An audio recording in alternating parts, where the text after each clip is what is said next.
This is my neighborhood, downtown New York City. I grew up here and feel at home in these streets. I feel comfortable. The Twin Towers fell just over here, just over there. This part of the city was like a ghost town. But we vowed we would not allow terrorists to change our way of life. And we started the Tribeca Festival to bring people back. I love this city. I love this city. I don't want to destroy it. Donald Trump wants to destroy not only the city, but the country, and eventually he could destroy the world. But we vowed we would not allow terrorists. I owe this city a lot. And that's why it's so weird that Donald Trump is just across the street. Because he doesn't belong in my city. I don't know where he belongs, but he surely doesn't belong here. We New Yorkers used to tolerate him when he was just another grubby real estate hustler masquerading as a big shot, a two-bit playboy lying his way into the tabloids, pretending to be a spokesperson for himself. He was calling it as himself for himself, to fool the press into inflating his net worth. A clown. But this city is pretty accommodating. We make room for clowns. We have them all over the city. People who do crazy things in the street, we tolerate it. It's part of the city, it's part of the culture. But not a person like Trump who will eventually run the country. That does not work, and we all know that. Anyway, we make room for clowns, to each his own. But no one takes him or took him really seriously. They take him seriously now, of course. But around the country, people who didn't know him as we did started to support him. They bought into his bullshit. Trump bought their votes with outrageous lies and empty promises. He got the most religious evangelicals to applaud a sinner who bragged about sexual assault, and who, just a couple of blocks from here, a jury found him liable for sexual abuse.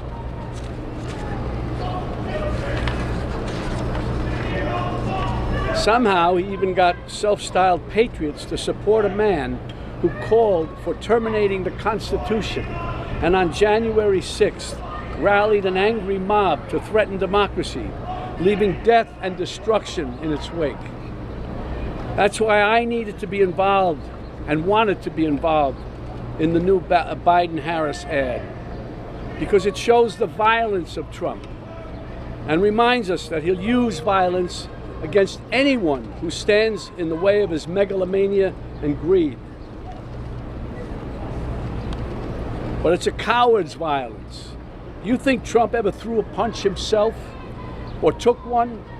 This guy who ran and hid in the White House bunker when there were protesters outside? No way.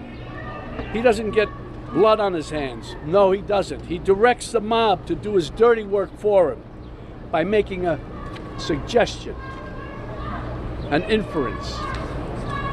And his gang grovels and follows his obvious order.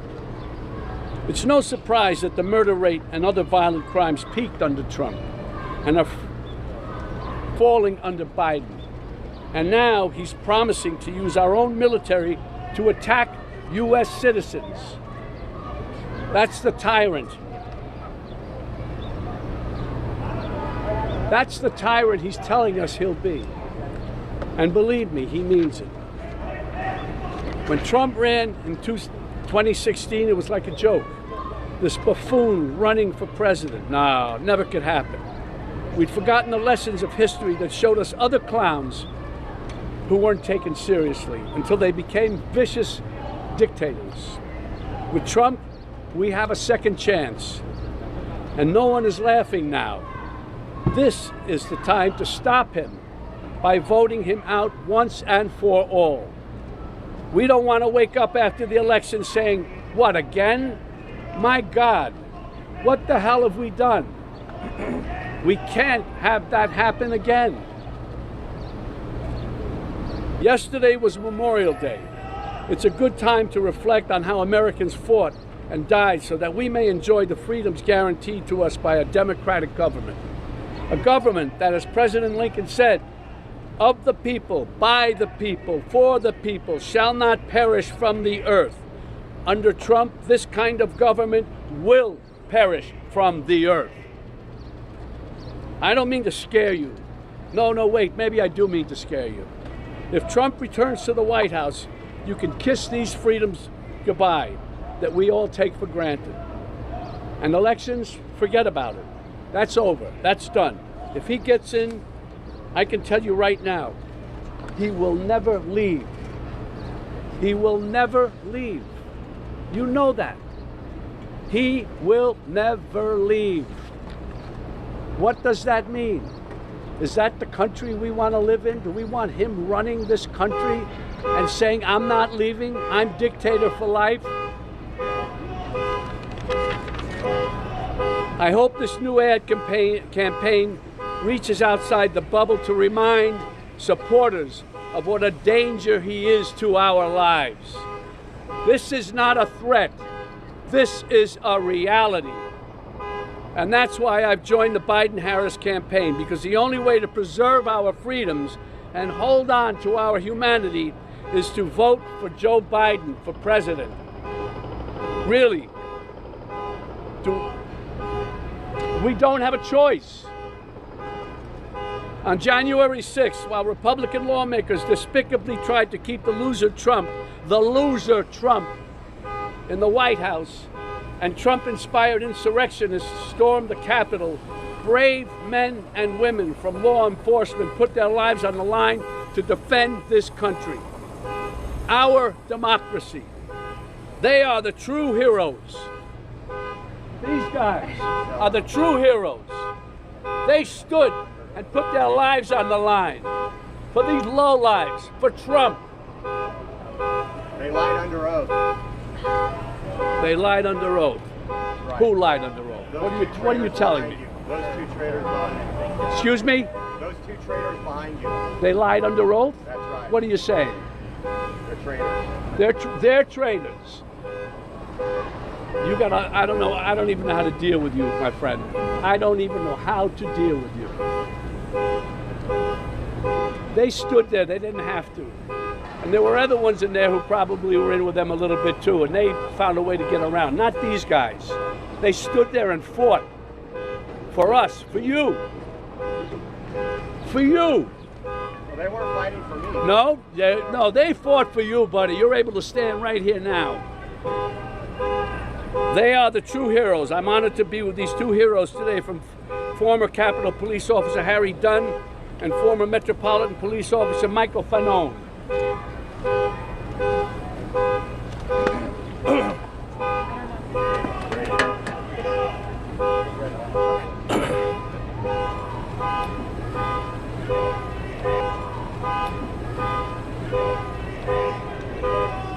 I came here today to remind Americans of what Donald Trump is capable of and the violence that he unleashed on all Americans on January 6, 2021.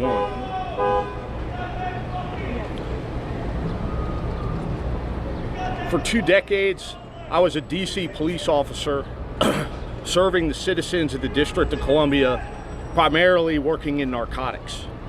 On January 6, 2021, I heard distress calls coming from fellow police officers on the Capitol as thousands of Trump supporters rushed them and brutally assaulted members of law enforcement. That day, I, like many hundreds of other DC police officers, put on a uniform and responded to the Capitol to assist our brothers and sisters in law enforcement, defending the Capitol from a violent, armed mob of Trump's supporters. These supporters were fueled by Trump's lies and the lies of his surrogates, lies that the 2020 election was stolen.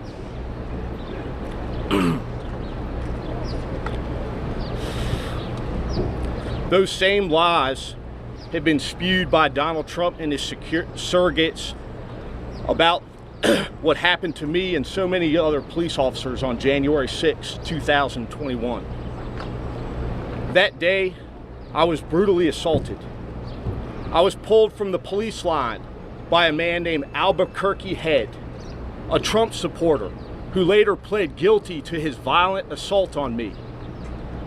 While being restrained by the violent mob, I was beaten. An individual named Kyle Young tried to strip me of my firearm, while chants of kill him with his own gun were echoed by other members of the crowd. At that time, Thomas Civic, a man from Buffalo, New York, stripped me of my badge and my police radio, my lifeline to call for help from other officers.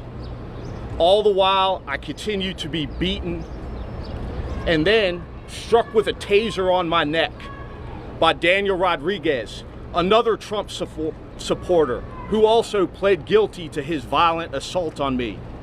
All four of these individuals are self-admitted Trump supporters. All four of them committed violent assault on law enforcement.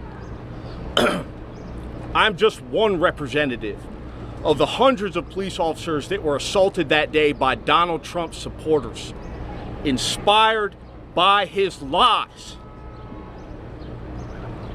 The lies that continue to this day to inspire my fellow Americans to turn against their fellow Americans, to turn against police officers.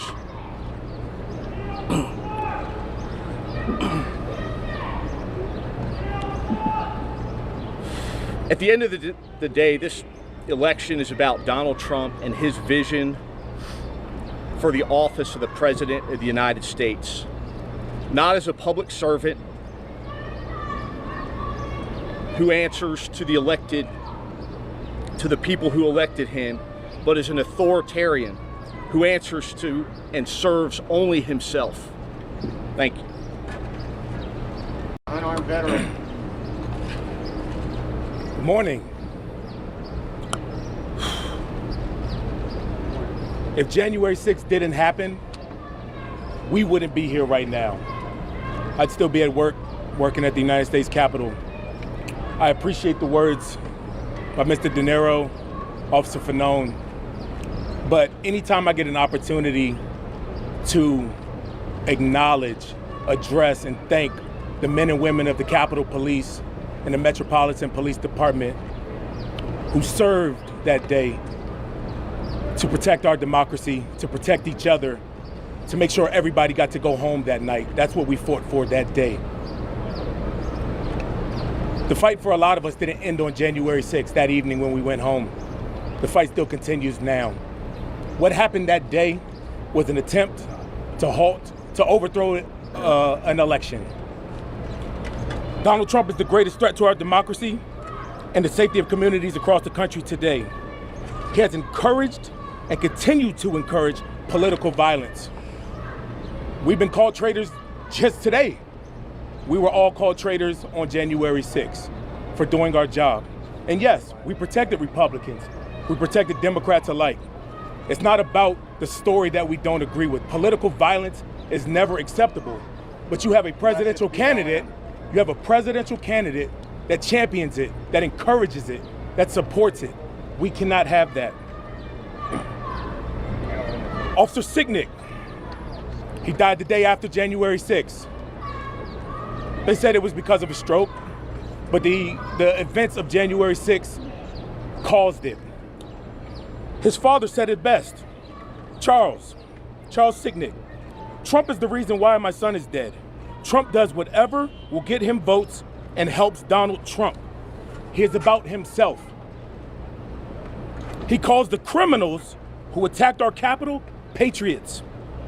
He calls the men and women who died serving and protecting this country suckers and losers.